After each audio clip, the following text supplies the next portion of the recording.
From turning down his brightness and finding the escape that no one could find, to using the king's own builds and rules against him. These are every time Derlord outsmarted the king in a world that doesn't exist. Derlord finds himself in this new area, and the first thing that's immediately noticeable is how familiar it looks. Trees all around, walls that are almost identical to the very first tree area that started this whole rabbit hole. Like, eerily identical. The only real difference is there's this square pond sitting right in the middle of it. At this point, both Derlord and everyone watching already had a feeling that something else was in that world with him. That wasn't a secret anymore. But up until now, Derlord had been pretty fearless about it, saying, "I am not scared," multiple times, like he was trying to convince himself as much as he was convincing us. But in this area, something shifts. He tells us, "Maybe I am scared." You can see it. Derlord is definitely worried about that quote on quote someone that is after him, but Derlord being Derlord, he's not just going to stand there. He wants to explore, and before he goes anywhere, he sets up 2 traps. He blocks off the hole he came through, and he places a hopper trap near the entrance. Then he heads off to look around. For a hopper to work, for items to actually transfer into the chest, a physical player has to be loaded into that chunk. That's just how Minecraft works. No player present, the hopper does nothing. And Derlord left that chunk to go explore. So if the hopper had triggered, that would mean something with a physical body was standing right there at the entrance. He comes back, the blocked entrance is untouched, the hopper didn't trigger, nothing. And for a second it seems like maybe he was just paranoid, and then he drops it. There was a 3rd trap, one he never mentioned in chat.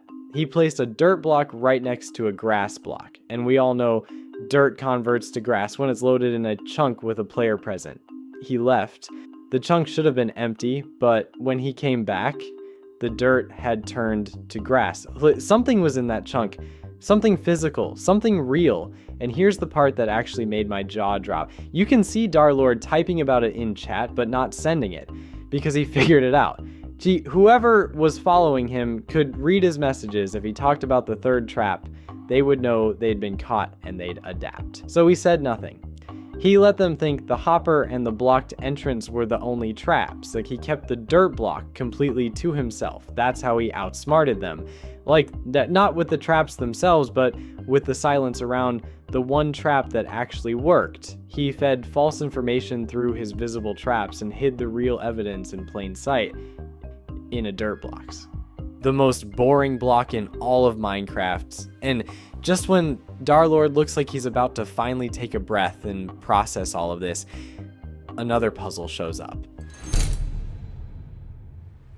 After the torches, after the chunk trap and the dirt block, and confirming that something physical is genuinely sharing his single player world with him, Derlord finds himself in a maze. And I want to be honest with you, if that was me, I am logging out. I am closing Minecraft. I am going outside and touching grass and never coming back. But Derlord, he just keeps going, which at this point should tell you everything about the kind of person he is. So he's in this maze and it is rough. Dead end after dead end. He keeps ending up back in places he was already at a few minutes ago, going in circles, and you can feel the frustration building.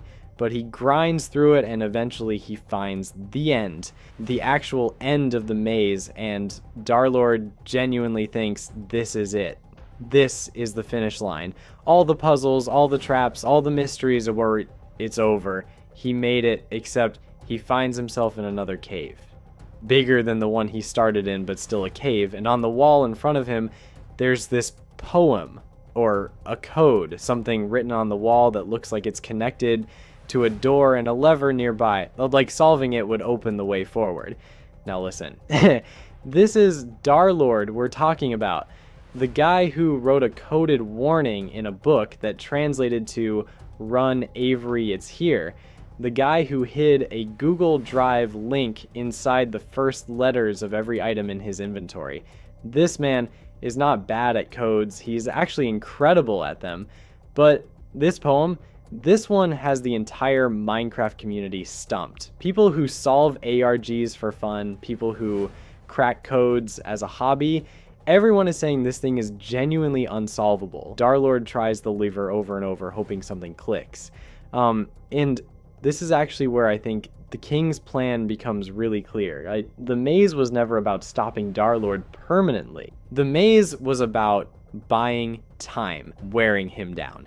And this unsolvable poem was meant to be the wall he finally couldn't get past, the thing that would make him give up and quit. Because if Derlord quits here, he never reaches the gate.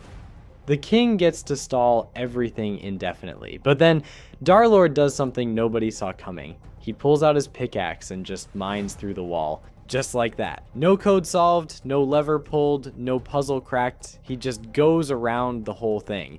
And the reason this is so significant is because the king never accounted for it. The entire trap was built around the assumption that Derlord would try to solve it properly, that he would play by the rules of the puzzle, and Derlord just completely ignored those rules. He refused to engage with it on its own terms. Avery did something similar with the pillar puzzle, but Avery doing it felt instinctive, like he is kind of stupid. Derlord doing it feels deliberate, like he looked at this thing, understood it was designed to trap him. I solved the poem, by the way, in the case you were wondering what it meant. It says, "Here, beneath the sky of melting gold, ancient echoes of a shepherd's mold, and old decay, if left one goes, is unseen, truth all but foe." Talking about Avery, let's get to this scene where Derlord had the confrontation with a fake one. So let's talk about the mountain puzzle. In episode 2, we see Avery go through it first, and he is just as lost as everyone watching. Every time he steps on a wooden bridge, a random mountain just disappears and he has absolutely no idea why. He's scared, we're scared, nobody wants to fall into the void. So he just does what anyone would do. He runs, sprints across as fast as he can, and somehow makes it. Then he spots a tree, figures that's gotta be close to the next door, climbs it, and finds the gate. Pure survival instincts, no understanding of what just happened, just go, go, go, and hope for the best. Then later, after Avery grinds through a ton more puzzles and gates, he finally ends up in a library, and just when you think, okay, this is where things slow down and he starts finding clues, Derlord shows up. They have this whole conversation about Derlord being corrupted, losing his sense of time, all of that. If you want the full breakdown on that, by the way, I covered it in my previous video. But anyway, after what I can only describe as the most unhinged conversation in Minecraft history, Derlord drops a drive link in the chat. That drive link shows us Derlord going through the same puzzles Avery went through, including the mountain stage, and the difference between how these two people approach that puzzle is honestly everything. Where Avery was panicking and just sprinting through, Derlord stops. He stands there and actually watches what's happening. He's not scared, not rushing, just analyzing, spending several minutes just observing the pattern, and then he figures it out. The mountains weren't disappearing randomly, there were rules the whole time. Derlord could place blocks, break blocks, walk on bridges, move on blocks he placed himself. All fine. But the moment he steps onto a new mountain, a neighboring mountain gets deleted. Not necessarily the one he came from, just a random neighbor, and he tests it further. When a mountain has multiple neighbors, one of those neighbors gets deleted, but when a mountain only has one neighbor left, that mountain itself gets deleted. Meaning as long as Derlord builds his own path and never steps onto a new mountain without thinking it through first, he's completely safe. That's the puzzle. And Avery sprinted through it by pure luck, while Derlord mapped the entire rule system in his head before taking a single deliberate step. But then Derlord turns around and sees Avery standing there, and immediately he knows something is wrong. Like before he even processes the situation properly, he already knows this isn't real. The way this Avery is talking, the way he's carrying himself, it just doesn't add up. It doesn't match. And You might be wondering how Derlord even knows what Avery's supposed to be like if they've never actually met. Well, that goes back to everything about the sense of time and seeing the future. I covered all of that in my last video, so go watch that if you haven't. So Derlord plays along with fake Avery, starts explaining the rules of the mountains to him, walking him through how it works. And then he tells fake Avery to stand on a specific mountain. Fake Avery steps on it and falls straight into the void. But wait. According to the rules, that shouldn't happen. He stepped on a mountain, so a neighboring mountain should have been deleted, not the one he was standing on. So why did he fall? Because before any of that conversation even started, Derlord had already set the trap. He had quietly disconnected the bridge between fake Avery's mountain and its only neighbor, turning it into an island with no connections, and we already know what happens to a mountain with no neighbors. It gets deleted. Derlord didn't just trick fake Avery, he used the mountain puzzle's own rules against him. He turned the king's own game into the weapon, and he set the whole thing up before fake Avery even knew what was happening. And then when Derlord finally found the tree and started heading toward it, that's when something actually incredible happens, but that's for the next part. Okay, let's rewind a little bit and go back to Avery for a second, because this detail is actually so easy to miss, but it's really important. When Avery finds the tree and starts climbing it to look for the gate, he finds it pretty quickly, and at first you'd think, oh, okay, Avery figured it out, good for him. But that's not what happened. Look closer. There are trails of blocks around that tree, random blocks placed in a way that clearly wasn't world generation, clearly wasn't natural. Someone put those there deliberately, and when you cross-reference it with Derlord's inventory, it matches perfectly. Every block, every object lines up. Derlord was there before Avery. He left a trail so Avery could just follow it straight to the gate. Avery was never really navigating. He was following breadcrumbs that Derlord left for him. And even then, even with a literal trail laid out in front of him, Avery still didn't follow it completely. Derlord essentially tried to hand him the answer, and Avery still fumbled parts of it, which honestly says a lot about the difference between these two. Now on Derlord's side of things, he finds the tree, places his trail blocks like we just talked about, and starts heading toward the first gate. And just as everyone watching thinks, okay, he's going in, he's moving to the next level, he stops, just stands there, doesn't go through. And that gut feeling thing is actually the most underrated thing about Derlord as a player. Like, think about the poem puzzle. He didn't try to solve it, he didn't waste time on it, he just knew instinctively that engaging with it was the trap, picked up his pickaxe and went through the wall. No hesitation. That's not intelligence alone, that's something else. That's a reading of the situation that goes beyond just being smart. And he does it again here at the first gate. Something just felt wrong, so he didn't go in. Instead, he keeps exploring the tree area and finds a second gate. And this is huge, because going through that second gate doesn't just take you to the next level, like it skips 2 to 3 levels entirely. It's basically a secret shortcut built into the king's own world. A cutscene skip, and Derlord just walked straight through it and jumped 3 stages ahead like it was nothing. The king built that world, he designed every level, every puzzle, every trap, and Derlord is in there finding shortcuts that probably weren't meant to be found, using the mountain rules to drop fake Avery into the void, mining through unsolvable poems, just consistently finding ways to move through this place in ways the king never anticipated. He tricked the king again in his own build, on his own turf. And then, after all of that, after everything, Derlord arrives at the church, the most unsettling, most eerie, most genuinely disturbing puzzle in this entire ARG. And that's where everything changes.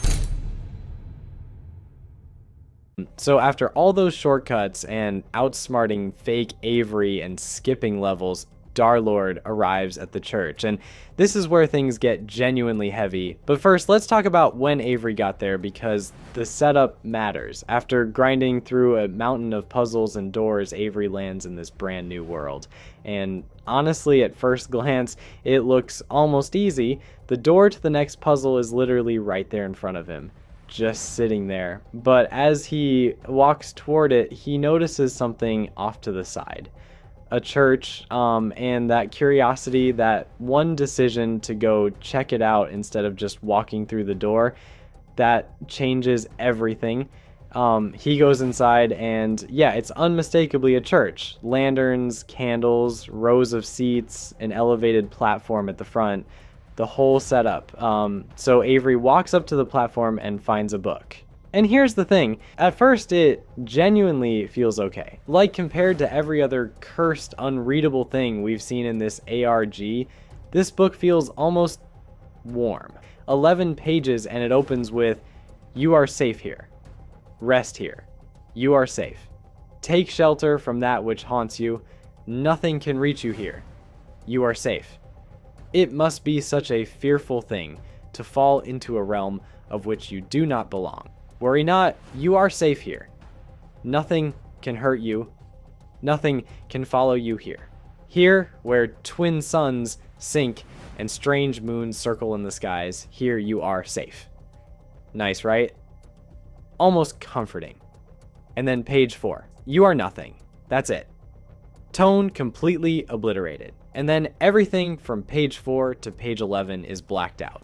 Fully censored. Why were the first 3 pages completely fine to show us, but the rest had to be hidden? What was in there that couldn't be seen?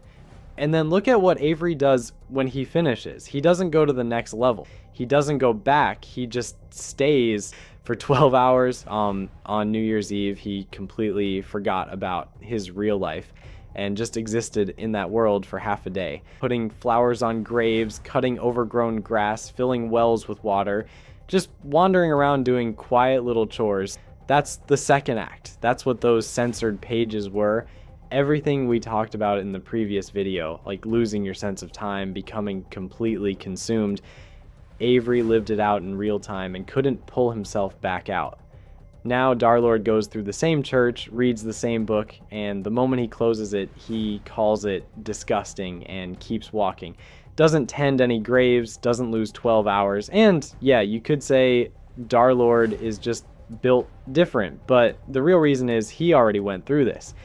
Behind the Gate in episode 1, he already read the second act, already had his mind broken open by it, so sitting in that church reading those pages wasn't a revelation, it was a reminder.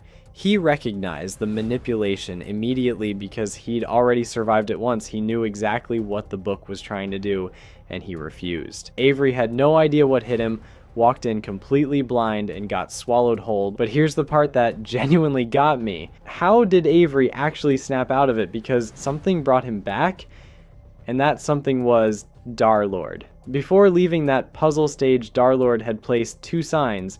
Not clues, not codes, just words, motivating Avery, reminding him of his goals, reminding him of who he actually is outside of that world, and it worked. Avery reads the signs and just snaps out of it, like coming up for air. The king's most powerful weapon in the entire ARG, the thing that kept Avery locked in a trance for 12 hours, undone by 2 signs and a guy who cared enough to leave them behind.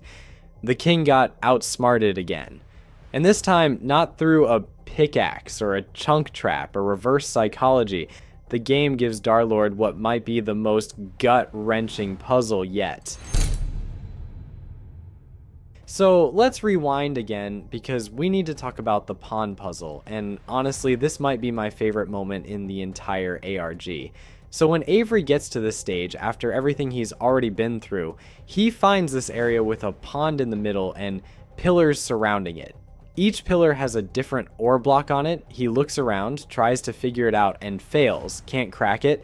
But then he remembers what Derlord did at the poem stage, just mine through it. So Avery finds the gate, which by the way is underwater in the middle of the pond, and just starts swinging. First block he breaks reveals netherite underneath, and it took him 10 whole minutes to get through a single netherite block. 10 minutes on one block. He eventually gets through and reaches the next part, but honestly the fact that he made it through sheer stubbornness is kind of impressive in its own way. Then we see Derlord do the same puzzle, And it is not even the same experience. Derlord gets to the floating island and immediately notices something weird. He's losing hunger for no obvious reason. He doesn't brush it off, just files it away mentally and keeps moving. He goes around flipping every single trapdoor, checking what block is underneath each one, doesn't say anything, just thinks. Then he crafts a pickaxe and tries digging around the gate, but hits netherite on all sides. Dead end, so he switches approach and starts breaking into the pillars one by one. Redstone inside most of them, no hints, nothing useful except one, the diamond block pillar. He lets the zombie out that was inside and goes in to look around. Nothing there either, just diamond and an empty room. So now he's fully stumped. He sits down and just thinks, and then he notices the zombie. It's not burning. In Minecraft, if a zombie is standing in direct sunlight, it burns every single time, no exceptions. That's just the rule. But this zombie had been burning and then just stopped, standing right under the open sky and completely fine, and Derlord immediately knows that's not supposed to happen. Minecraft follows its own rules. This doesn't just randomly occur. Something is blocking the sunlight, but there's nothing visible up there. And that's when it clicks for him. There's one block in Minecraft that doesn't render visually when you're standing far enough away from it, but can still cast a shadow. Shulker boxes. Someone placed shulker boxes high up in the sky above this whole area. Invisible at normal brightness, but absolutely there. Derlord turns his brightness down, and there they are. Shadows appearing on the water in the shape of arrows in a ring, all of them pointing to one specific spot on the ground, completely invisible at normal setting. You would never find it unless you were specifically looking for a shadow that shouldn't exist.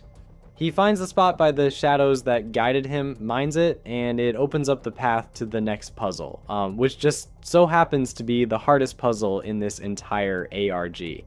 A puzzle so different from everything that came before it that it breaks all the rules that had been established up until that point. A puzzle with no gate.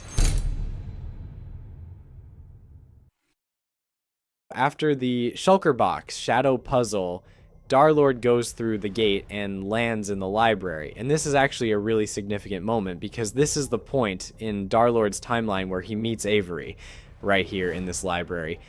And that drive link he drops in the chat during their conversation, that's the recording. The one he started way back at the very beginning just to have proof of everything, just in case. And then Derlord's entire screen goes pitch black. Avery just randomly looks down out of nowhere, like he didn't choose to do it, it just happens. Slowly, out of the darkness, two eyes appear and they start talking. You are awake. You shouldn't be. You are awake, but you are alone. At this point in the story, most people would be done.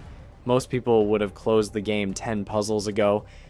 But Derlord just keeps saying no, keeps pushing back. Whatever this thing is, whatever those eyes belong to, Derlord is not giving it what it wants.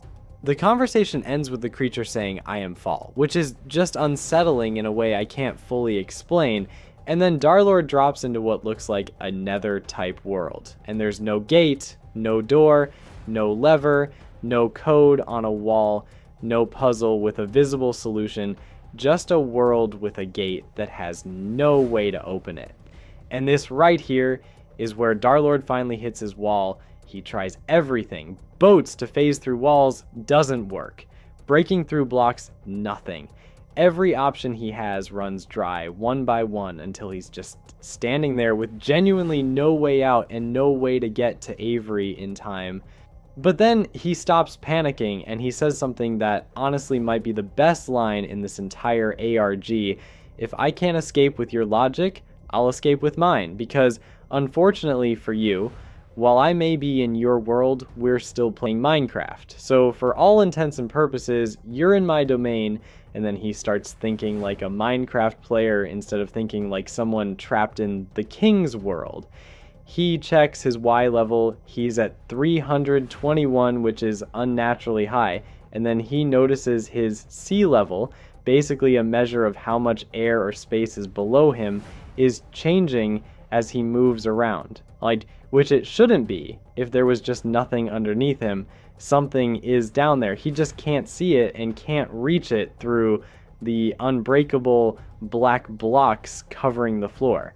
Except there's one thing he hasn't tried yet. Boats, specifically the thing boats can do. Everyone knows boats can phase through blocks sideways. But if you get in and out of a boat fast enough, you can also use it to phase downward through the floor. It's inconsistent, it's a gamble, and if there's nothing below him, he falls straight into the void and loses everything. But Derlord trusts his read of the situation. Every part of his logic is telling him something is down there. Every rule this world has followed so far points to there being a gate below those black blocks. So he gets in the boat. He's out. He's through. One door standing between him and whatever is waiting at the end of all of this. One last chance to get to Avery before it's too late. The king built a room with no exit, and Derlord found the exit anyway, using a boat glitch in a video game in the king's own realm. So he's one gate away, one door between him and whatever is waiting at the very end of all of this. After everything, the cave, the entity, the chunk traps, the maze, the unsolvable poem, the church, the mountain puzzle, the shulker box shadows, the no gate room, the boat glitch, he is one step away from the finish line. And then curiosity gets the best of him. He peeks behind the gate to the side, and what he finds is not another puzzle, it's a village. Except it's suspended in the void, frozen in time, like someone just lifted it out of the world and left it floating there in darkness. It's the same village from episode 1, just sitting there. Derlord explores it, goes through the houses, checks corners, pokes around, and for a while there's genuinely nothing, just empty frozen buildings in the middle of nowhere, until he spots a barrel hidden in the ground, and inside it is a book. And this book is unlike anything else we've seen in this ARG. Because it's not a code, it's not a warning, it's not a puzzle, it reads like a diary, someone hiding something, writing in secret, terrified of being caught. It talks about an aching in their mind they can't tell anyone about like people whispering around them, watching them, about needing to stay silent, stay unseen, about a remedy they found, something they shouldn't know, a page they stumbled across while someone was preparing, reading alone away from watching eyes, a page that is apparently the key to something.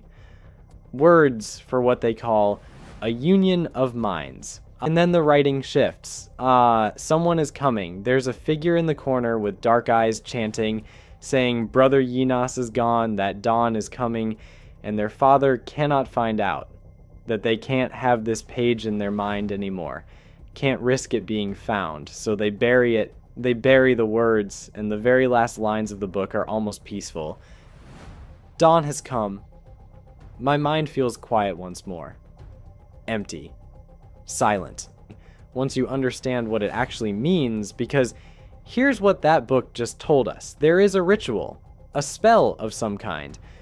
Whoever originally wrote it would repeat a specific phrase, and when they did, the king would enter their mind, using it as a doorway into the real world, becoming one with whoever recited it. A union of minds. That's what it kept calling it. But for this to work properly, the person's mind has to be clean, empty, uncontaminated. And for basically any normal person, that's probably fine. The king slips in, takes over, and that's it. But then think about Derlord, someone whose mind is already corrupted beyond what most people could survive. Someone carrying infinite forbidden knowledge from reading the second act. Someone whose sense of time is completely shattered, who is simultaneously experiencing past, present, and future, whose mind is described as being on the verge of collapsing in on itself the moment he stops focusing. What happens if Derlord repeats that spell? What happens if the king tries to enter that mind specifically and merge with it? A mind that is already fractured, already overloaded, already carrying knowledge it was never supposed to have? What happens to the king if the vessel he enters is already broken beyond repair? That question is just sitting there at the end of this video, and I cannot stop thinking about it, because I don't think the king thought about Derlord when this ritual was designed. I don't think anyone did. And episode 3 might be the moment we find out what happens when an unstoppable force meets a mind that was already destroyed and somehow kept going anyway.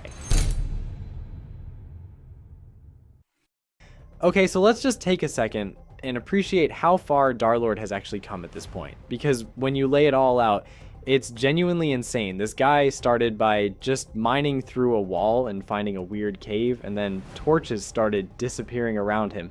Then something invisible started following him. He set up chunk traps and dirt blocks, and figured out something physical was sharing his world with him. He grinded through a maze, mined through an unsolvable poem, cracked the mountain rules, dropped fake Avery into the void, found a secret shortcut gate, survived the church book that broke Avery for 12 hours, decoded shulker box shadows, escaped a room with no exit using a boat glitch, and then found a buried diary in a frozen village that basically explains the entire ritual the king has been building toward this whole time. And he did all of this while his mind is already corrupted, already broken, already carrying knowledge that should have destroyed him completely.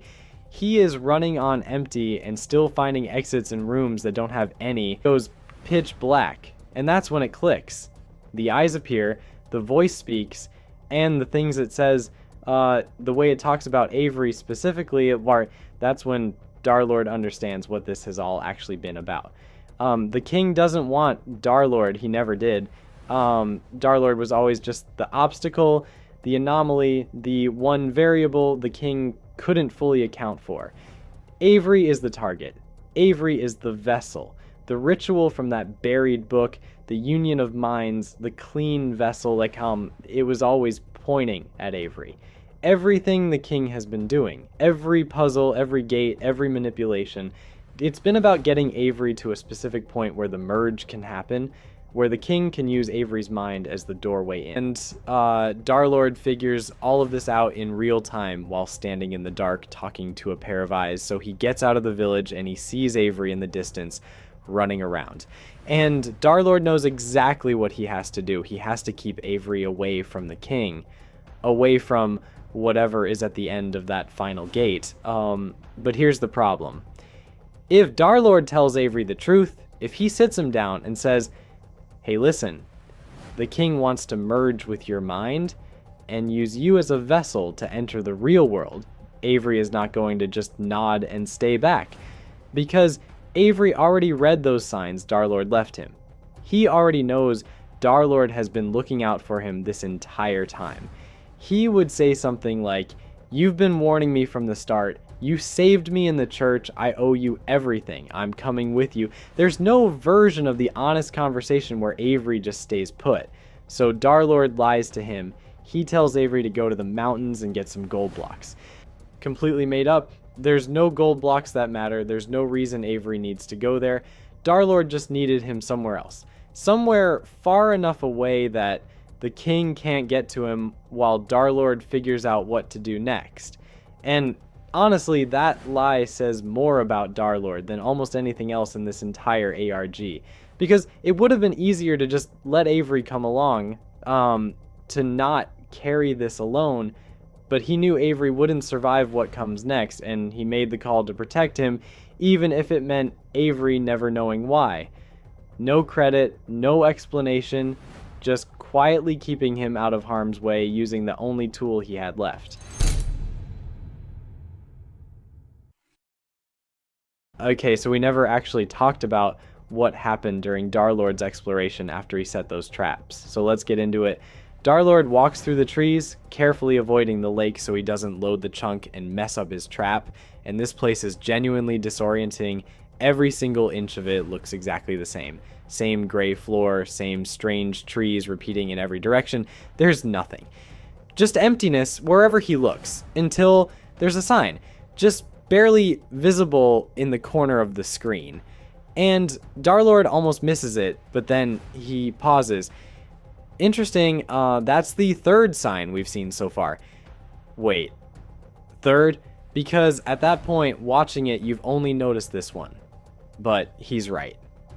Going back through the footage, there are 2 other signs that appeared earlier, just barely hidden at the edges of the screen. So tucked away that Derlord walked past them without giving any obvious reaction at the time. But he saw them, he clocked every single one and said nothing. He goes back to all 3 signs and they're all blank.